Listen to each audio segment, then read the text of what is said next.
Hello and welcome to this What Do You Want to Watch Spoilercast for The Last of Us Season 2, Episode 5. I'm your host, Ash Shelby. Join me today, Dylan Black. Happy to be here to talk about how the colour red is important. Yes, it is. It's one hell of a colour. Yeah, hard to believe. We're here, Episode 5, only 2 episodes to go this season. So yeah, let's just dive straight in. Please. Sorry, were you going to say something? I was about to say comes and goes. The only thought I was having was it's come and gone pretty fast, but not as fast as Andor. Yep. All right. Please be aware we'll be freely discussing anything and everything about plot themes in any of the show, as well as the 2 video games. If you have not played the video games, this is not the Spoilercast, Last of Us Spoilercast for you. We will be discussing and theorizing and all sorts of stuff based on the video games. So find something else to listen to. With that said, let's jump into this discussion of The Last of Us, Season 2, Episode 5, Feel Her Love, directed by Stephen Williams, written by Craig Mazin. Dylan, what did you think of this week's episode of The Last of Us? Yeah, I thought it was great. It's sort of like it goes through a lot of stuff, and all of it was great. I feel like we get this really great monologue from Dina in this episode, which will be a standout for the season. I feel really good moment for her, and then I think the hearing like all those whistles in the park, and I was like, that's some good shit, really creepy. And then obviously the end of the episode, the introduction at the start, but then seeing them properly and how the TV show's chosen to do spores is definitely an improvement on the game. It's like a lot creepier the way they've chosen to do them here. And then yeah, I mean, Bella Ramsey, fantastic performance at the end here, showing that, you know, it's the show's just doing a slower version of Ellie getting, I think, to that more brutal, revenge-driven character that everyone wanted her to be from second one of episode the start of this season. So yeah, very good. Yeah, I mean, it was a good episode. I think it might be the least impactful episode of the season so far. Wow. Like, sure, it had some tense sequences and that kind of stuff, but I feel like every other episode kind of progressed the story a little bit more than this episode did. Jesse's showing up. Dina's got her leg fucked. She's not going to be participating anymore. We've just killed one of the wolves. We have no idea. Abby's Ellie's crossed the line and officially brutally murdered someone.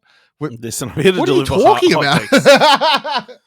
You are on a hot take. I know, just emotionally, maybe it just didn't hit as hard as maybe the last few episodes. Again, Dina's monologue, pretty emotional. Better parents and all that. Yeah, but she's been dealing with it forever. Dina tells Ellie she loves her. Mm. Ellie goes to play the song that we know is to do with a flashback we'll get eventually. Yes, okay. Pretty emotional. Okay. There's a lot of stuff in here, but, you know. But, you know, the last few weeks we've had, they've been chock full of stuff, you know, so, you know, which isn't a bad thing, you know. A little bit of decompression is not too bad, you know. So yeah, let's dive into a recap of this week's episode. Reading from TV Line, written by Kimberly Roots, who is a non-gamer. As the episode opens, Hannaran? I don't think it's ever explained how to pronounce the name. Hannaran is with a bunch of other wolves in a hospital. She's questioning a woman named Elsie, who apparently killed some of her own men, including Leon. The fact that she took him in, particularly, seems to be a big deal. We learned that Elsie's unit was in charge of securing the building, and everything was fine until they got to the sub-basement. Leon was in charge because he's my best, and when he radioed to report that found cordyceps flourishing on the floors and walls, she told him to keep going. The next time he radioed, not long after, he was struggling to breathe as the fungus took over. He said, "It's in the air," she reports, clearly upset. She locked the only doors to the building's subterranean levels, and we sealed them in. No one else in the building has gotten sick. Hannaran thanks Elsie for doing what she had to do. Permanently and heroically, we owe you a debt. She mentions that only those who need to know about the basements will be informed. And then as she goes to leave, she adds, "I'm sorry about your son." Oof, poor Leon. What we're meant to take away from this exchange, cordyceps are now airborne and therefore even more communicable than it was before. Dylan, what are your thoughts on returning core spores to the world of Last of Us? Yeah, so they previously spoken about how they didn't introduce them because I can't even remember. Just the reasons for because having realistically, if there were spores everywhere, everyone has to wear masks all the time. Yeah, Basically, humanity would be fucked because you have to wear masks all the time, which we already know people don't want to do. didn't go But well. also, your clothes and stuff carry spores because that it gets on your skin and that kind of stuff. So then you've got to clean and wash yourself or be in disposable clothing when you're going into spores and that kind of stuff, which was unrealistic. So kind of containing it to these very special areas, I guess, it makes sense. And also, there are a lot of key scenes in the second game that require spores, including a scene at the end of this episode for rationale. Yeah, so the introduction, seeing spores, it's very interesting. Obviously, that compared to the version of the world in the game, that in this version we're seeing people literally discover them for the first time here, which is very interesting.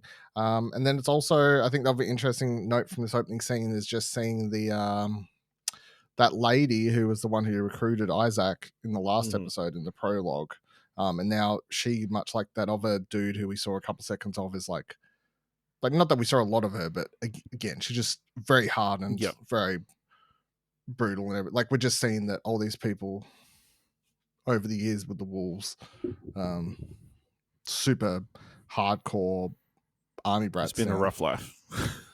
Yeah. To say the least. Yep. On Ellie and Dina's day 2 in Seattle, Ellie gets the generator, the theater working, so they have light. Dina uses intel from the radio and a map to try to plot out a safe path to the hospital. Ellie tries to help, but is rubbish at it, so she leaves the task to Dina, who is smart as fuck. They're so cute and schmoopy. God. While Ellie is noodling around on an acoustic guitar she finds on the theater stage, Dina arrives to say thinks she's figured out what's up. Stop there.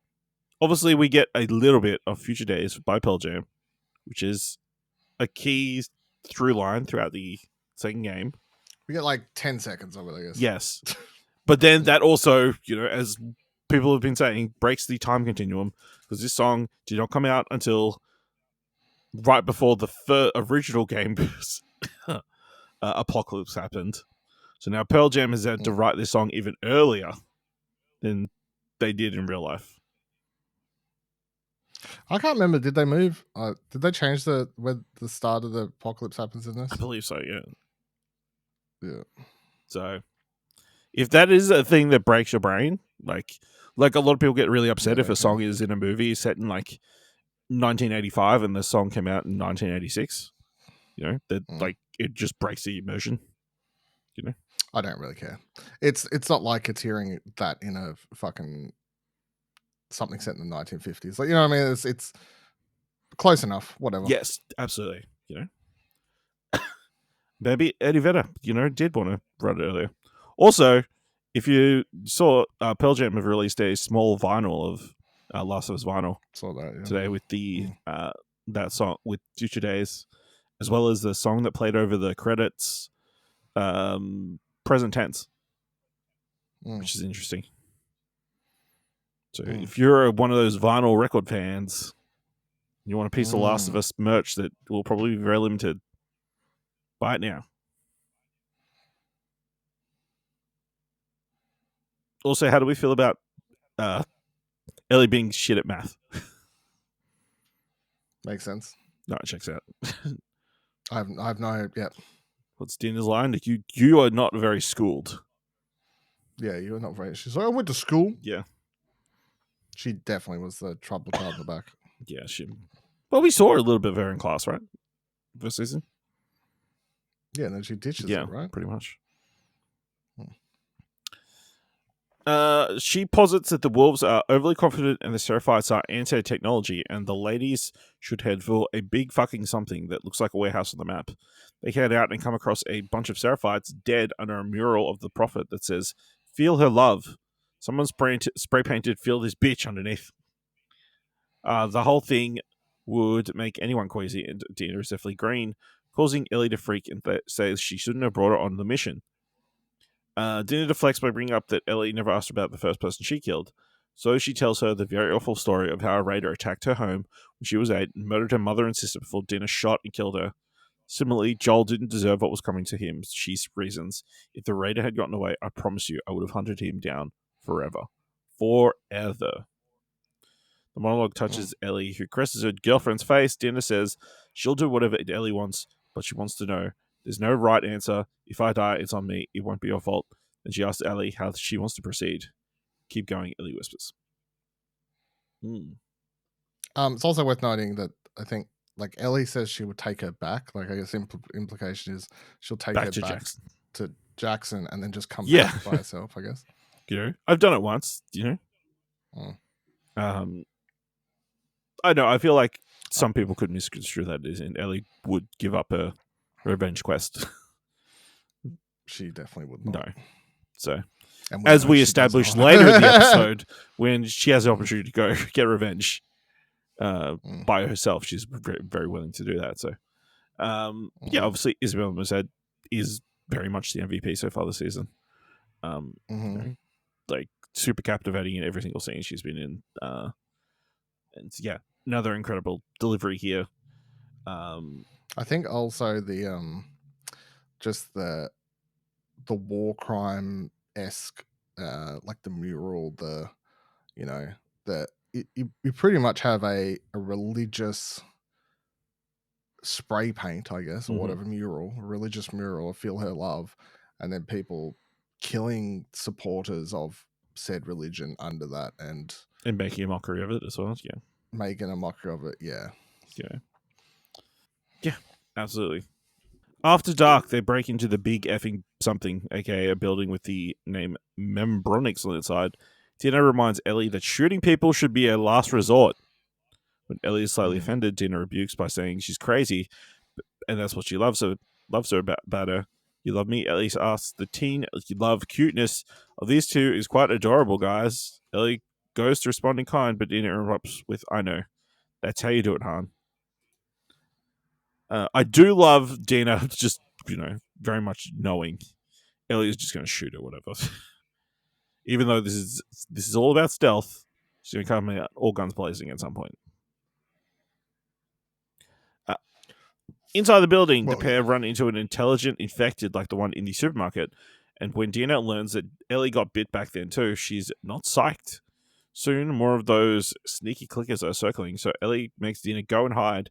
Ellie's fighting her heart out, but definitely outmatched. But then someone shoots the infected away from her. It's Jesse! Oh. Ellie and Dina run with Jesse, providing cover as they're chased by the wolves who arrived on the scene. Teens race into a near... because I listened to the podcast. I'm not sure if you had a chance to yet. What a twist! So I can bring the knowledge this week. They said, and it makes perfect sense in the way it's like filmed, and because I was, it's like my brain was like going, "There's something here," but couldn't quite work out what they were trying to portray, I guess. But they talked about how that shot where it's like Ellie's so in disarray, she sees these big boots walking towards her, and they're saying that they shot in their mind, they're shooting it as if like Ellie for a split second in the haze of it is like he's here, it's Joel, like he's come to save me, sort of thing, which makes sense when you look at the way it's shot. And then she's suddenly well, you think about the way they shot the Abby being rescued by Joel earlier in this season, and it's very very similar. Same sort of thing, but yeah, then obviously it's revealed to be Jesse. But yeah, I thought that was interesting. Yep. Which also to note, huge change from the game. Just to like reiterate how different it is. In the game, Tommy's out first, Found them first.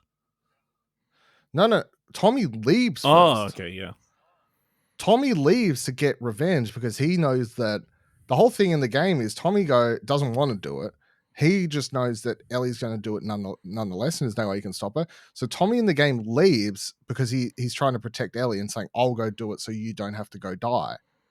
But then he doesn't come back for X amount of days, and then Ellie leaves. So now it's like it's a whole different ballgame. Now we're like, finally Tommy's joined Seattle, whereas he's there before He's there before Ellie gets there in the game. I forgot about that. Yeah. So now we don't even know where Tommy is because we haven't seen him yet. So who knows? He might be already dead for all we know. Well, I assume they're going to meet up with him next week and have a shootout out on a pier somewhere. We'll talk about it. Well, the whole episode going to be a flashback. The teens race into a nearby park, stymied when they realize that the soldiers haven't followed them in there. As they follow the sound of voices, Jesse informs them they're in Seattle with Tommy. Oh, he's in Seattle with Tommy, and they found the map the girls left in the theater. Then they all stop talking because they've come across a scene in which Seraphites are hanging a wolf and disemboweling him with a scimitar. There's chanting and torches, and there's a high-pitched whistling, the kind that Seraphites use to warn of danger, right before Dina takes an arrow to the thigh. Like it wasn't to the knee. Yeah. Gamer joke. Jesse quickly scoops her up and follows Ellie's instructions to get her out. Ellie hides and manages to elude the bold baddies, and she eventually makes her way to the hospital. A few interesting bits and pieces here. Obviously, Jesse, very pissed with Ellie and Dina. And that's even before he knows that they're together. And that kind of stuff. So, that's going to be interesting to see how that plays out. But yes, obviously we get our first look at the savagery, I guess, of the Seraphites. Last week there was a hint that maybe they're pretty brutal as well, with all the bows and arrows they've stuck in. Well, I guess arrows technically into a bunch of wolves. But this week we got to look at some of their more culty, murdery punishment vibes. We're seeing that like there's no good this side. Is the most this is the most we've seen of the Seraphites in their most, like, obviously when we're first introduced, it's a child and a dad, and it's they're the ones attacked. But now we're finally getting to see. Well, I guess we'd seen their more brutal side. We've seen them hang people, but we haven't seen them do anything in person yet. And this is the first time we actually get to see them do that. And we get to see what they're doing instead of, like, if we see Isaac, he's torturing for information. He's sort of going, like, over the top violence, but like in a military sort of fashion way. So he's still after intelligence and ways to win this fight.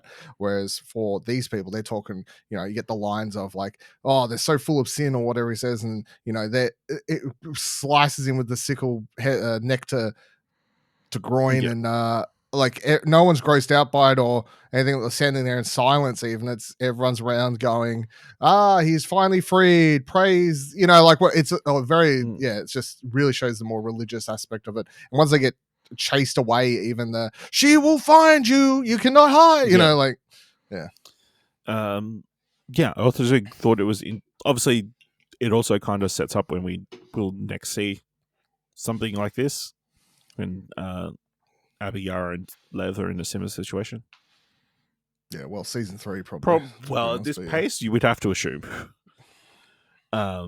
Actually, you should remind me of something. I know we have assumed that the show wasn't going to follow the same structure of the game. I'm going back on that now. I think the show has tweaked the structure somewhat. Obviously, they give us that Abby in the first episode. We know a lot more about Abby than we did in the game and everything. I still think that at this point we're still following the same structure.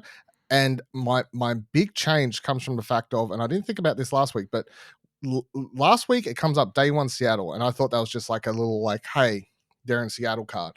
This week with the day 2 Seattle, I'm like, oh fuck, that's what they do in the game. And then when you get to day 4, they get to day 4 Seattle with Ellie, and then you flip back and you get day 1 Seattle with Abby and stuff.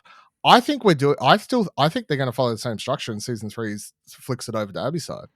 Starts again, day 1 Seattle. I mean, at this point, that seems the most likely way the story is probably going to go forward. Mm-hmm. But I think they're going to do it, but they've got the more caveats of you're not watching a character the whole time, not understand their motivation and stuff, like, because they've already shown that part. Well, I mean, you do know Abby's motivations by the time you switch over in the game, right? No. By the time you get to Seattle.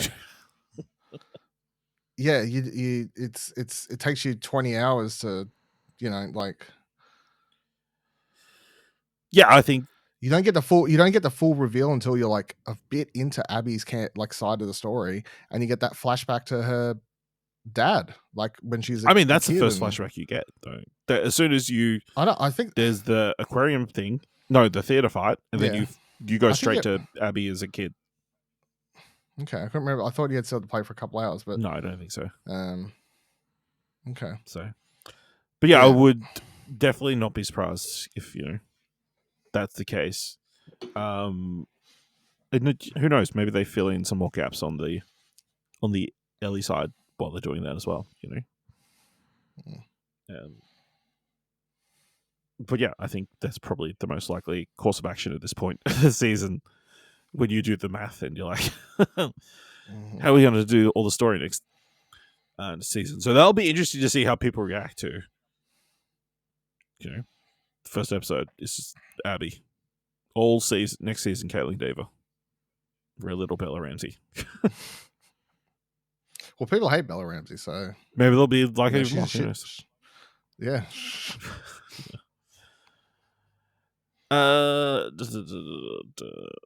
But yeah, I mean, all the Seraphite stuff, like again, making the whistling here, like in the first time they introduced the whistling, it's like, oh, it's just for like warning. It's a communication thing. Here, it's fucking scary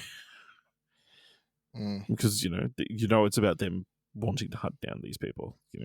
I think that they made it scary, and it keeps it as scary as it was in the games. Because if you're walking along in the games and you hear that, stuff, you just drop to the ground. You're like, where the fuck are they? Like, what's going on here? I think it doesn't. I don't think it's quite as nuanced as the whistles. They're like kept it more rudimentary, because in the behind the scenes thing for the game, they always talk about how they actually went above and beyond, like they did for so many things in the game, sort of unnecessarily, but they turned the whistling into a full language. Like they had it where it was communicating properly. Yeah, I mean, apparently the audio engineers from the show went to Naughty Dog to learn the secrets of the Seraphites. So, all right, Nora, Abby's friend, is cleaning up after stitching a wound at the hospital when she realizes Ellie is behind her with a gun. Nora recognizes her but claims not to know where Abby is when Ellie demands information. At first, she pretends to be sympathetic about Joel's death, but then she pivots to say the little bitch got what he deserved and throws a tub full of bleach and rags at Ellie's face before she runs. Even knowing what's coming, like her saying that line or whatever, the delivery, the turn, the face of Bella Ramsey for a second, like, yeah, like maybe she's not, and then that little bitch got what you deserve. Like, even knowing that sort of that like the line's coming, I was still like, fuck, like, kill him, kill her. Yeah, absolutely. Do you think we missed out by not seeing Ellie infiltrate the hospital, taking out the guy with the PSP? No, don't care. It's fine. How many episodes we No, got? that's fair. But it seemed to be very easy for her to get into the hospital. Well, I like that showed her sneak past the dogs and. Yeah, totally unrealistic game. Ellie would have killed that dog. 100%. Yep. Now, do you? I don't know. Just because they changed something important here. Just before we get so, when they chase, right, in the game, and I don't know if this is a purposeful change or just happened that way, or they're doing it to try and make Ellie less, I don't know, evil, as much as you can say that. But because she knows about spores in the game, she knows where the spores are down the bottom there, and she grabs Nora and purposely tumbles them both down there. So she's like committing her to death. Like, she's committing her to death straight away, is the thing. But obviously the change here is that Nora goes down herself, and Nora's the one who knows about the spores. So don't know if that's just a happenstance because of the changes of spores. Yeah, I mean, it's just happenstance because spores have not been introduced prior to this in the show. So how could she know to take her down there if she didn't know about the spores? Ellie pursues her, shooting away, and Nora's only option is the elevator hatch. Both women will wind up in the aforementioned sub-basement, which, remember, Nora doesn't know is a very bad place to be. No, Nora knows. I'm just reading what it says here. Well, I'm assuming Ellie doesn't know it's a very bad place to be. Ellie doesn't know it's a bad place, but Nora would know. Nora knows not to go down there. I mean, everyone knows it's boarded off for a particular reason, one way or another. Whether or not they know exactly, they told them it's just all infected down there or whatnot. But like, as soon as those guards come running, they're like, "Oh, the shop's open! Quick, we got to reseal it!" You know, like everyone knows it's to be shut. Yep. Level B2 is wallpapered and carpeted in cordyceps, and the spores floating in the air would be beautiful if they weren't going to turn everyone into disgruntled mushrooms. Ellie sees the victims fused to the wall like Flying Dutchman crew members. They're exhaling clouds of the deadly little particles like they're at a hookah bar. Yes, let's talk about this for a second. So the main change, obviously, between the spores in the game and this is, and that's why I said it's better, because it's more fucked up, which makes it better. Let's be honest. I don't know if that's it is true. more fucked up and it is better.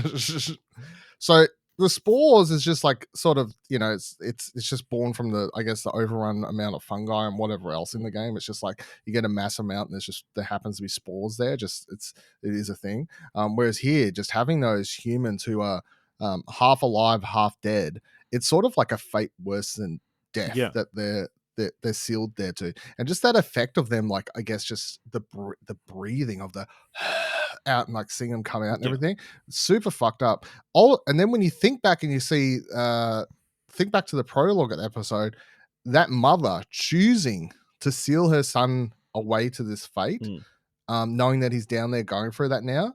And again, you just think about the themes of the game and show. She chose to sacrifice her son over letting so many other people die. She picked the lives of many over the person she loved the most. Of course, a big theme that runs throughout this whole thing. But yeah, I mean, there's a little bit of difference. She knew she was going to save lots of people by closing that door, whereas Joel didn't know for sure that Ellie dying was going to save a bunch of people. Still, okay. But yeah, certainly fucked up, and it's like you can imagine just they're just kind of stuck because their lungs are being filled with fungi and spores, and they're just constantly getting pushed out and breathed back in, and and then stuck to the walls. And this kid's only been there for like a day. I'm telling you right now, if they ever make The Last of Us 3, that shit's in the game. Yeah, I mean, it isn't like we haven't seen live people like fused to the wall. We've seen like dead. No, they would. I'm saying right now, if they do Last of Us 3, Neil Druckmann's like, this shit was way cooler. I'm changing the spores to be people stuck to the fucking walls. Oh, well, start. And as I'm saying that, I'm like, you know, that's an interesting topic discussion after, if we finish season 3 and they still haven't announced something. Like, what things from the game what things from the TV show would they put in the third game? Like, would they steal from it? Yeah. Just pin that one to a board somewhere. And it's like an ethical question. Do you like put this person out of his misery, or do you just leave him there?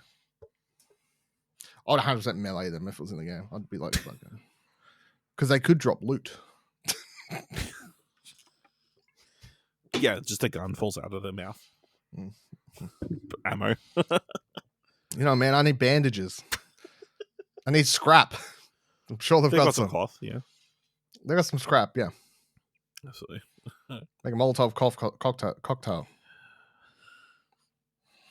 Ellie hears the coughing and follows the noise to find Nora slowly succumbing to the spores. You stupid bitch, you killed us both, Nora whizzes. Did I, Ellie muses, causing Nora to realize you're her, the immune girl. You're real.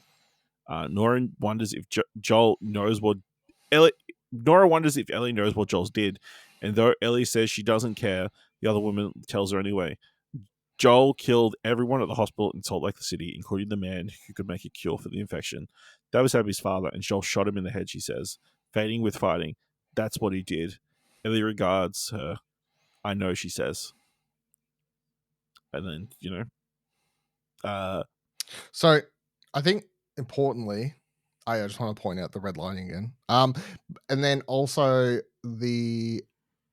so we know that she only knew, but that's game knowledge.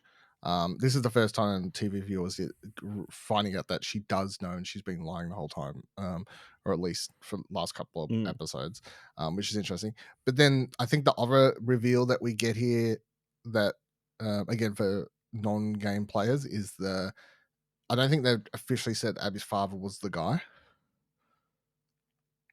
I don't know if he said he's the guy, but Abby said his father was the doctor when he was talking to Joel. She was talking to Joel.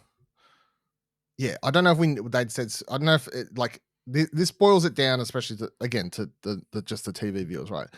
Abby's father was the guy who could make the cure. I don't know if they'd gone that specific. But I mean, you have to assume he was the doctor in the room. So there was 4 doctors in the room. No, there was a doctor and 2 nurses. There was. Go back and watch.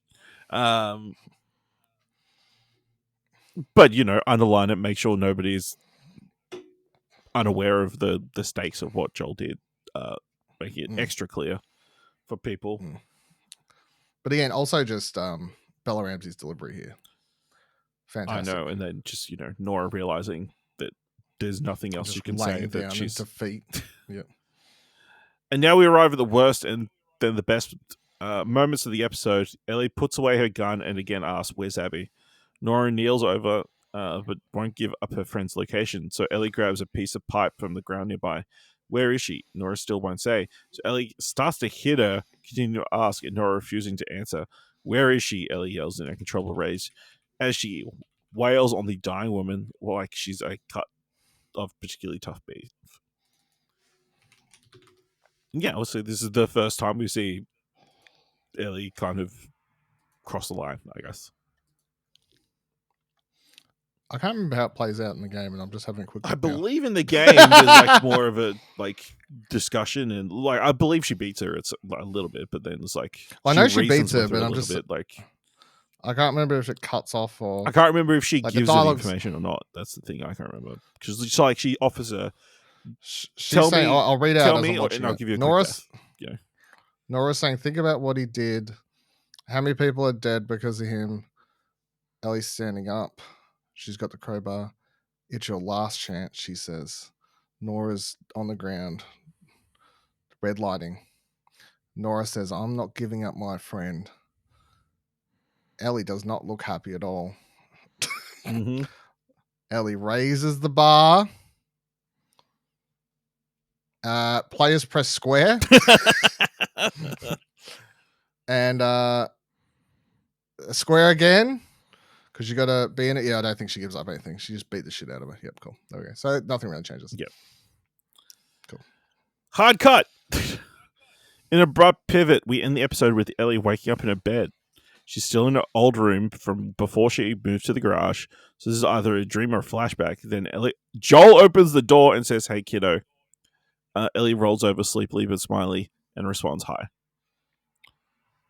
Yeah, so it's a flashback leading into next week's episode. I think that obviously the reason they chose to cut to that at that moment rather than just leaving it for the start of next week and cutting as she's beating her to death is to, I think, just clearly show the where we've come to. You've got an Ellie who's chosen to go to that level, and she's never gone to that extreme before. She's beating someone and she's torturing someone, right? She's not done that before. She's killed clickers for fun. She's killed some humans, yes, in defense and whatever else. She's never tortured someone like that has. Joel has. She knows Joel has. And that's the important thing she's copying. So I think the flashing back is just going, this is the kid. This is the. Don't forget, this is where we've come from. She's gone from this happy kid waking up and all this sort of stuff to hey kiddo to now torturing someone to get information about Joel's killer. Yeah, absolutely. Yeah. And also, I'm sure there are a ton of people super excited that we're getting more Joel, who were, heartbroken. So, yeah. So, do you? I would presume. I think possibly what we get is that flashback story we know where what's his face is playing that character. What's her face's husband that we know Joel killed. Eugene, again, not mentioned this episode. So, he's definitely coming next week. So I think Eugene's next week, but then I'm wondering also if they do the spaceship thing. Even I believe so. They do. If you see, I don't know if you watched the trailer for next week. I haven't. No. I'm very sure that that's included. So yeah, I assume they have to figure out what happened to Eugene. They're doing the spaceship thing. They're also going to go to the Firefly base, so Ellie finds out. Right. Okay. So whether Eugene is entitled to that some way, I don't know. But yeah, and teacher forever days as well. Mhm. Yeah, do you think next week will be an entire flashback episode? I'm gonna say I hope not. Just because we only As much have as I, so few. just because we've only got so many episodes, and also it's just that like I cannot stand the narrative of the show's so much better when you've got Pedro Pascal in it, like which I've seen a bit of currently. So I'm just Yeah, absolutely. Yeah. So, I mean, it's interesting because obviously next week, directed by Neil Druckmann, written by Neil Druckmann, him and Grace Haley Megan, and Gross. Haley Gross. Mhm. So They write the next as week's well. episode So too, I yeah, think. lots of potentially big things happening. Yeah, I think next it'd be good if it's mostly flashback, and then we end the episode with her maybe going back to the theater with to meet up with Jesse and hopefully Tommy as well.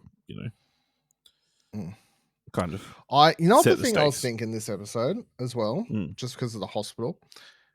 So they're gonna, if they do season 3 and they do Abby as the primary person for a lot of those episodes in season 3, and they do the proper Last of Us 2 dual narrative thing, they have to come back to so many of these sets, and I'm like, are they just recreating them, or Surely elements like, are being kept in storage, or yeah, I don't know. I'm looking forward to some of the stuff they can discuss in the future around how they choose to be like, yeah, we had to shoot the hospital here and we've got the elevator or whatever. But I mean, like, I know we're jumping ahead ages, but like Ellie goes to like they go to B2, Abby has to go to B3, I think, or whatever. Like there's this whole yeah, there's a lot that happens in the hospital. Yeah, so it was just making me think it's the first time that I'm like looking at a set going, yeah, but then this is where that dual narrative starts. So yeah, absolutely crossover. I will also say the stalker scene in this fucking creepy. Like them putting the flashlight light over, and there's like a ton of them, like fucking wolves, like or hyenas coming. It was like a.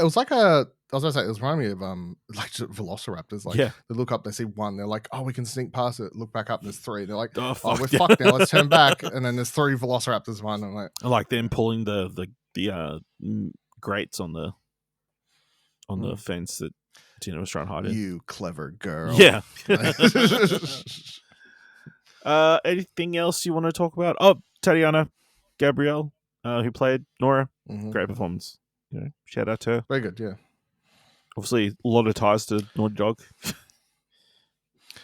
Yeah, obviously she's going to be playing the new lead in the next game. Yeah, next game, all about religion. I think of it again. That's how the interesting is. Like anyone, I find it, and I'm only saying this because we set this up podcast as people who've played the games, obviously, but it's all full spoilers. But it's so interesting to think people watching the show, seeing a character like that die, and be like, oh, they're gone forever. And then we're gonna see them again next year. Flashback and see a lot more. Or whenever the next season is. Yeah, there's not like a show where you can think of where something like that sort of happened. No, not that I can think of off the top of my head. So, anything else? No, I think that's all. All right, let us know what you thought of the latest episode of The Last of Us by finding us on Blue Sky at explosionnetwork.com, or find us on other social media at ExplosionPod. If you want to help us out here at What Do You Want to Watch, leave us a review on Apple Podcasts or on Podchaser, leave us 5 stars and equally 5 stars, or just tell people about the show. And if you've enjoyed this episode, thought it was worth $1, head on over to our Ko-fi page at explosionnetwork.com/support. Thank you very much for listening. Until next time, keep watching stuff, I guess.